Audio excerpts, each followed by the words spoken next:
Dengue এবং chikungunya খুব পরিচিত নাম এই সেদিনও কিন্তু ছিল না। বিগত কয়েক বছর ধরে খবরের শিরোনামে উঠে এসছে এই দুটো মহামারী রোগের নাম। কিন্তু শুধু গ্রামে নয়, ঋতু পরিবর্তনের সাথে সাথে শহর এবং শহরতলিতেও মশাবাহিত এই দুটো রোগ এখন যথেষ্ট মাথা ব্যথার কারণ। অথচ সাধারণ নাগরিক খুব সচেতন নন এই দুটো রোগের প্রতিরোধক ব্যবস্থা নিয়ে। আজকের এই আলোচনার মাধ্যমে আমরা নিজেদের ব্যক্তিগত এবং সামাজিক সচেতনতা বৃদ্ধির লক্ষ্যে খুব সহজ সরলভাবে আলোচনা করতে চাইছি এই দুটো রোগ নিয়ে, যাতে করে ডেঙ্গু এবং চিকুনগুনিয়া এই দুটো মহামারী রোগ কিছুটা হলেও ধাক্কা খায়।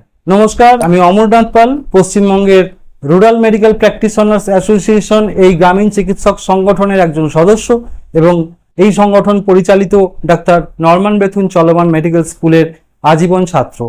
আপনারা দেখছেন ইউনিক হেলথ ওয়াইটি ইউটিউব চ্যানেল। আপনাদের সকলকে আমার এই চ্যানেলে স্বাগত জানাই। দেখুন বন্ধুরা, ডেঙ্গু একটা জ্বরের নাম, ভাইরাস ঘটিত রোগ। এটা 4 রকমের ভাইরাসের আক্রমণে এই ডেঙ্গু জ্বর হতে পারে। এগুলো হলো ডেঙ্গি 1, ডেঙ্গি 2, ডেঙ্গি 3 এবং ডেঙ্গি 4 এই নামের ভাইরাস। আর রক্তক্ষরণকারী ডেঙ্গু জ্বর হলো সাধারণ ডেঙ্গু জ্বরেরই একটা গুরুতর অবস্থা। কোনো রোগীর মধ্যে ডেঙ্গু জ্বর এই রকম অবস্থা ধারণ করে বা সৃষ্টি করতে পারে।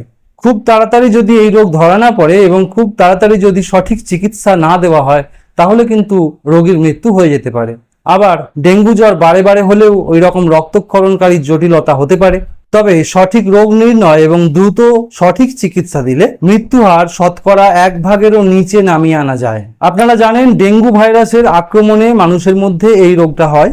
এই রোগে আক্রান্ত কোনো মানুষকে যদি ডেঙ্গু রোগ ছড়ানোর মশা বা এডিস মশা কামড়ায়, তাহলে মশার শরীরে এই রোগের ভাইরাস প্রবেশ করে।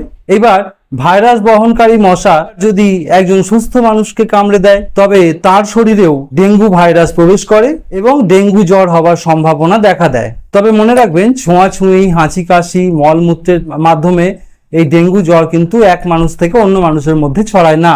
মশা সাধারণত 4 প্রকারের। Number 1 Anopheles, number 2 Culex, number 3 ম্যানসোনিয়া এবং নাম্বার 4 এডিস। মূলত এডিস ইজিপ্টাই মশায় ডেঙ্গু জ্বর ছড়ায়। তবে এডিস মশার আরেকটা প্রজাতি আছে যার নাম এডিস অ্যালবোপিক্টাস।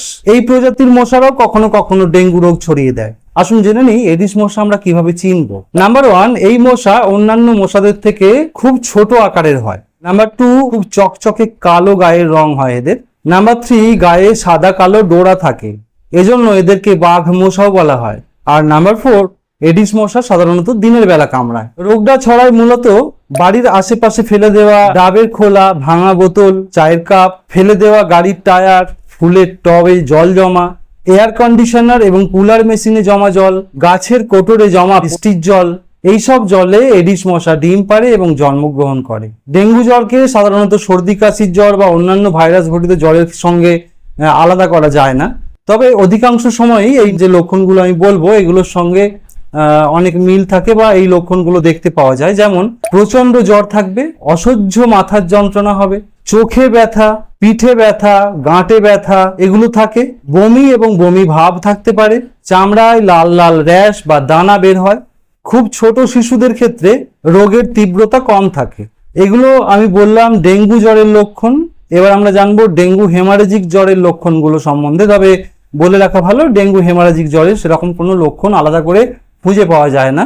তবে কিছু সংখ্যক রোগীর ক্ষেত্রে এই লক্ষণগুলো দেখা যায়। যখন দেখা যায় তখন তাকে ডেঙ্গু হেমারেজিক জ্বর এই নামে আখ্যায়িত করা হয় বা বলা হয়। যেমন ডেঙ্গু জ্বর সেরে যাবার সময় হঠাৎ করে রোগী ঝিমিয়ে পড়ে বা ছটফট করতে থাকে, রক্তক্ষরণের লক্ষণ থাকে, শরীরের ভিতরে রক্তক্ষরণ হয়। শরীরের ভিতরে রক্তক্ষরণের লক্ষণ বাইরেও দেখা যায়, যেমন চামড়ায় ছিট ছিট রক্তের মতো দাগ দেখা যেতে পারে।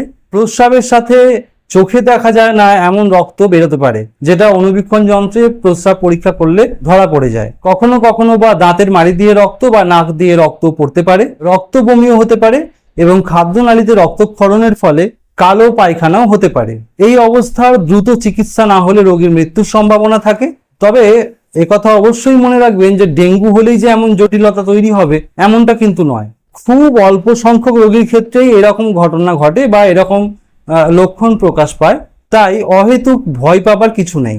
তবে রোগীর অবস্থার দিকে নিয়মিত নজর রাখতে হবে যাতে জটিলতার শুরুতেই চিকিৎসাটা শুরু করে দেওয়া যায়। ডেঙ্গু জ্বরে সাধারণত মৃত্যু না হলেও রক্তক্ষরণকারী ডেঙ্গু জ্বরের 100 জনের রোগীদের মধ্যে 30 জনেরও বেশি রোগী মারা যেতে পারেন। ডেঙ্গুর রোগ নির্ণয়ের ক্ষেত্রে প্রথম শর্ত হলো রোগী যে এলাকায় বসবাস করেন সেখানে ডেঙ্গু জ্বরের অন্য রোগী থাকবে এবং তার সাথে এডিস মশাও থাকবে।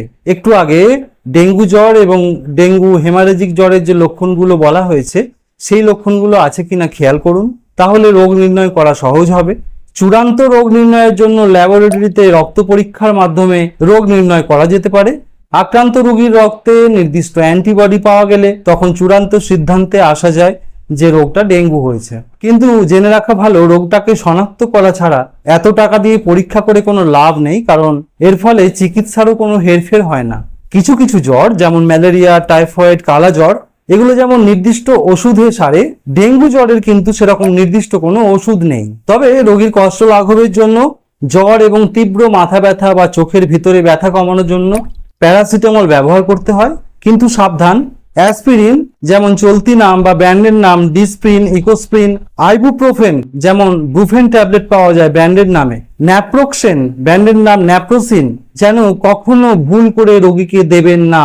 কারণ ডেঙ্গু রোগে এমনিতেই রক্ত জমাট বাঁধতে সাহায্যকারী যে রক্তকণিকা বা অনুচক্রিকা তার সংখ্যা কমে যায় এবং আপনা আপনি শরীরের বিভিন্ন জায়গা থেকে রক্তক্ষরণ হয়। আর এই জাতীয় ওষুধগুলো রক্ত জমাট বাঁধার ক্ষমতাকে আরো কমিয়ে দেয় এবং তার ফলে রক্তক্ষরণের সম্ভাবনা আরো বেড়ে যায়। মনে রাখতে হবে, অ্যান্টিবায়োটিক ডেঙ্গুর ভাইরাসকে মারতে পারে না। পুষ্টিকর খাবার, প্রচুর পরিমাণে পানীয় জল এবং রোগীকে সম্পূর্ণ বিশ্রাম নিতে হয় এই সময়। কথায় আছে, জ্বর হলে প্যারাসিটামল, মশারির তল এবং ঘন ঘন জল। ডেঙ্গু হেমারেজিক জ্বরে যেহেতু রক্তনালীর ভেতরকার জল প্রচুর পরিমাণে বেরিয়ে আসে এবং তার ফলে রক্ত চলাচল প্রায় বন্ধ হয়ে যাবার উপক্রম, তাই খুব দ্রুত শিরার মাধ্যম দিয়ে স্যালাইনের মারফত রোগীর শরীরে জল শূন্যতা পূরণ করা ভীষণ জরুরি। খুব দ্রুত যদি জল শূন্যতার চিকিৎসা করা হয় তাহলে মৃত্যুর হার অনেক কমে যায়। কিছু কিছু ভাইরাস ঘটিত জ্বর যেমন হাম, চিকেন পক্স একবার যদি হয়ে যায় তাহলে আমাদের শরীর ওই ভাইরাসটার বিরুদ্ধে একটা প্রতিরোধ ব্যবস্থা বা প্রতিরোধক ক্ষমতা তৈরি করে ফেলে, যার ফলে দেখবেন সারা জীবন যার একবার চিকেন পক্স বা হাম হয়েছে দ্বিতীয়বার কিন্তু তার আর হয় না। কিন্তু ডেঙ্গু রোগ যেহেতু 4 রকমের ভাইরাসের যে কোনো একরকম ভাইরাস দিয়ে আক্রমণ হয়, ফলে একটা নির্দিষ্ট ডেঙ্গু ভাইরাসের আক্রমণে ডেঙ্গু জ্বর হলে এই নির্দিষ্ট ভাইরাসটা দিয়ে আর দ্বিতীয়বার ডেঙ্গু জ্বরটা হবে না। কিন্তু বাকি 3 ডেঙ্গু জ্বরের ভাইরাস দিয়ে যদি আক্রান্ত হয় মানুষটি, সেই মানুষটির আরো 3 বার ডেঙ্গু জ্বর হতে পারে। ফলে একজন মানুষের জীবনকালে 4 বার সে ডেঙ্গু জ্বরে আক্রান্ত হতে পারে। ডেঙ্গু জ্বর প্রতিরোধের জন্য কোনো ভ্যাকসিন বা টিকা এখনো পর্যন্ত আবিষ্কার হয়নি, তবে গবেষণা চলছে। এক এবং একমাত্র এডিস মশা নিয়ন্ত্রণ করেই ডেঙ্গু জ্বর প্রতিরোধ করা সম্ভব। বন্ধুরা, এডিস মশা যে সমস্ত জায়গায় জন্মায়, যেমন ডাবের খোলা, বাড়িতে ভাঙা ফেলে দেওয়া পাত্র, পুরাতন গাড়ির টায়ার, ফুলের টবে জমা জল ইত্যাদিতে জল জমা হয়। আর ডেঙ্গু মশা বা এডিস মশা এই জলেই ডিম পাড়ে, তাই এই সকল জিনিসগুলোকে ফেলে দেওয়া বা নষ্ট করে দেওয়াই বাঞ্ছনীয়। মশা ডিম পাড়া থেকে ওই ডিম ফুটে পূর্ণাঙ্গ বাচ্চা বেরিয়ে আসতে 7 থেকে 11 দিন সময় লাগে। সুতরাং সপ্তাহে অন্তত একবার চৌবাচ্চা এবং অন্যান্য জমা জল যদি পাল্টে ফেলা যায় তাহলে মশার ডিম থেকে পূর্ণাঙ্গ মশার তৈরি হতে পারে না। এভাবে এডিস মশা এবং ডেঙ্গু রোগের প্রাদুর্ভাব বন্ধ করা যেতে পারে। এছাড়াও মশা যাতে না কামড়ায় সেজন্য হাত পা ঢাকা জামা কাপড় পরা উচিত। শরীরের খোলা অংশে যেখানে মশা কামড়াতে পারে সেই সব জায়গায় মশা তাড়ানোর ক্রিম যেমন ওডোমস বাজারে বিক্রি হয়, আমি ব্র্যান্ড নামটা বলেই ফেললাম। এরকম আরো অনেক ক্রিম রয়েছে যেগুলো শরীরের খোলা অংশে লাগানো যেতে পারে, অথবা মশা বিতারণকারী তেল ব্যবহার করা যেতে পারে। আর মশারি তো অবশ্যই ব্যবহার করবেন। আপনার ঘরে যাতে মশা ঢুকতে না পারে তার জন্য পুরাতন মশারির ছেঁড়া জাল বা নেট ব্যবহার করতে পারেন জানলাতে। তবে ডেঙ্গু আক্রান্ত রোগীকে অবশ্যই মশারির মধ্যে রাখবেন, তা না হলে সেই রোগীর থেকে বাড়ির সকলের ডেঙ্গু হয়ে যেতে পারে। মশা মারার জন্য যে রাসায়নিক ব্যবহার করা হয় তাতে সাধারণত এডিস মশা মরে না। তাই এডিস মশা জন্মানোর যে উপযুক্ত পরিবেশগুলো আমাদের চারপাশে উন্মুক্ত অবস্থায় আছে বা ছড়িয়ে ছিটিয়ে আছে তার দিকে নজর দেওয়াটা খুব জরুরি। আর তা একমাত্র সম্ভব সমাজের প্রত্যেকটা মানুষের সক্রিয় সহযোগিতা। সুতরাং কোনো পুরসভা বা গ্রাম পঞ্চায়েতের পক্ষে সম্ভবই নয় ডেঙ্গি মহামারী আটকানো, যদি না এলাকার মানুষ সচেতন হয়ে মশা নিবারণের জন্য পদ্ধতিগুলোর প্রয়োগে না নিয়ে যান। সারা পৃথিবী জুড়েই ডেঙ্গু রোগের প্রকোপ এবং মহামারীর আকার ধারণ করার প্রথম কারণ পৃথিবী জুড়ে মানব সংখ্যার বৃদ্ধি এবং জীবনযাত্রার পরিবর্তন, অপরিকল্পিতভাবে শহরের বৃদ্ধি, বস্তির সংখ্যা বৃদ্ধি, খারাপ পয়ঃ প্রণালীর ব্যবস্থা এবং দারিদ্র্য এসবই এডিস মশার বংশবৃদ্ধির মূল কারণ এবং এর ফলে ডেঙ্গি জ্বরের প্রকোপ বাড়ছে। সারা পৃথিবীতে ম্যালেরিয়া, ডেঙ্গু নিয়ন্ত্রণ এবং বিশুদ্ধ পানীয় জলের ব্যবস্থা এই সমস্ত খাতে ব্যয়ের পরিমাণ কমে চলেছে। এর ফলে সমস্যাগুলো মহামারীর আকার ধারণ না করা পর্যন্ত সরকারের নজরে আসে না বা সাধারণ মানুষের নজরে আসে না।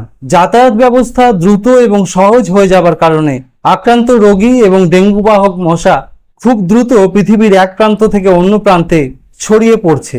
আর চিকুনগুনিয়া ডেঙ্গু জ্বরের মতোই একটা ভাইরাস ঘটিত রোগ। এই রোগের লক্ষণ উপসর্গ বলতে প্রবল জ্বর এবং মাথা ব্যথা, ক্লান্তি, বমিভাব, শরীর জুড়ে র্যাশ এবং গুটি বের হতে পারে, পেশি এবং গাঁটের ব্যথা নিয়ে জ্বর আসে, যার ফলে রোগী একেবারে শয্যাশায়ী হয়ে যায়। আর চিকুনগুনিয়া কথার অর্থই হলো যা বাঁকিয়ে দেয়। চিকুনগুনিয়া জ্বর কয়েক দিন থেকে কয়েক সপ্তাহ পর্যন্ত থাকতে পারে। জ্বর সেরে যাওয়ার পরেও কয়েক সপ্তাহ বা কয়েক মাস ধরে দুর্বলতা থাকতে পারে। এর সঙ্গে থাকে অসহ্য গাঁটের ব্যথা। তবে হেমারেজিক ডেঙ্গুর মতো রক্তক্ষরণের ঘটনা হয়তো এক্ষেত্রে ঘটে না। তবে একই রোগীর ক্ষেত্রে একই সঙ্গে ডেঙ্গু এবং চিকুনগুনিয়া এই দুটো রোগ একসাথে হতে পারে। কোনো রোগী শরীরের মধ্যে চিকুনগুনিয়া ভাইরাস বহন করলেও রোগের প্রকাশ নাও ঘটতে পারে। এই রোগে সাধারণত মৃত্যুর ঘটনা ঘটে না বললেই চলে, তবে বেশি বয়সের মানুষদের মধ্যে মৃত্যু ঘটা বিচিত্র কিছু নয়। যে এলাকায় ডেঙ্গু এবং চিকুনগুনিয়া একসাথে ছড়িয়ে যায় সেখানে কখনো কখনো ডেঙ্গুর সাথে এই চিকুনগুনিয়া জ্বরও হয়, আর তখন একে আলাদাভাবে নির্ণয় করা যায় না। অনেক ক্ষেত্রেই চিকুনগুনিয়া রোগটা অনেক দূর পর্যন্ত ছড়িয়ে যায়, তবুও তার তুলনায় রোগটা কম বলে মনে হয়। একবার এই রোগ হয়ে গেলে দ্বিতীয়বার হওয়ার সম্ভাবনা থাকে না বা একেবারেই হয় না। গর্ভবতী মহিলা এই রোগে আক্রান্ত হলে গর্ভস্থ ভ্রূণ এই রোগে আক্রান্ত হয় না।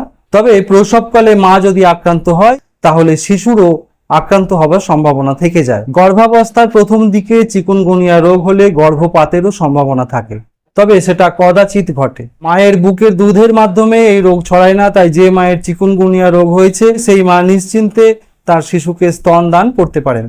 ডেঙ্গুর মতো একই এডিস মশা এই রোগ ছড়ায়।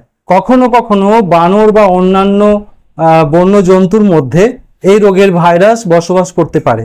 মনে রাখবেন, এডিস ইজিপ্টাই মশা হলো এই রোগের বাহক। ওই মশা দিনের বেলা কামড়ায় এবং মানুষের রক্ত খেতে খুব ভালোবাসে, যার ফলে ঘরের মধ্যে মানুষের বসবাসের আশেপাশেই এরা ঘোরাফেরা করে। শারীরিক লক্ষণ যেমন বিভিন্ন অস্থিসন্ধি বা গাঁট ফোলা থাকে, এবং এটা এ রোগের লক্ষণের একটা চারিত্রিক বৈশিষ্ট্য। লক্ষ্য রাখতে হবে যে এলাকা থেকে রোগী এই রোগ নিয়ে আসছেন সেই এলাকায় এ রোগের প্রাদুর্ভাব কেমন আছে। রোগী যদি অন্য কোনো এলাকা থেকে বেড়াতে আসেন, সেই অঞ্চলে এই রোগ ছড়িয়েছে কিনা সেটাও খোঁজ খবর নেওয়া দরকার। এরপরে বাকি রইল ল্যাবরেটরি পরীক্ষা। রোগীর রক্তরস বা সিদ্ধারা থেকে তরল নিয়ে পরীক্ষা করতে হয়। পরীক্ষা করলে জানা যায় নির্দিষ্ট তরলে চিকুনগুনিয়ার অ্যান্টিবডি আছে কিনা। এ থেকে রোগ সম্পর্কে নিঃসন্দেহ হওয়া যায়। এ রোগের নির্দিষ্ট কোনো চিকিৎসা নেই, যেহেতু এটা ভাইরাস ঘটিত রোগ। রোগ লক্ষণগুলোর উপশমের চিকিৎসা করা হয়। চিকুনগুনিয়া সাধারণত মৃত্যু ডেকে আনে না। এই রোগের এখনো পর্যন্ত কোনো টিকা বা ভ্যাকসিন আবিষ্কার হয়নি। উপযুক্ত বিশ্রাম, প্রচুর পরিমাণে তরল খাবার ও জ্বর ও ব্যথা কমানোর ওষুধ প্যারাসিটামল এক্ষেত্রে দেওয়া হয়। আর এই রোগের প্রতিরোধ ডেঙ্গিতে যেভাবে প্রতিরোধের কথা বলেছি এর আগে, সেই একইভাবে এই রোগ প্রতিরোধ করা সম্ভব।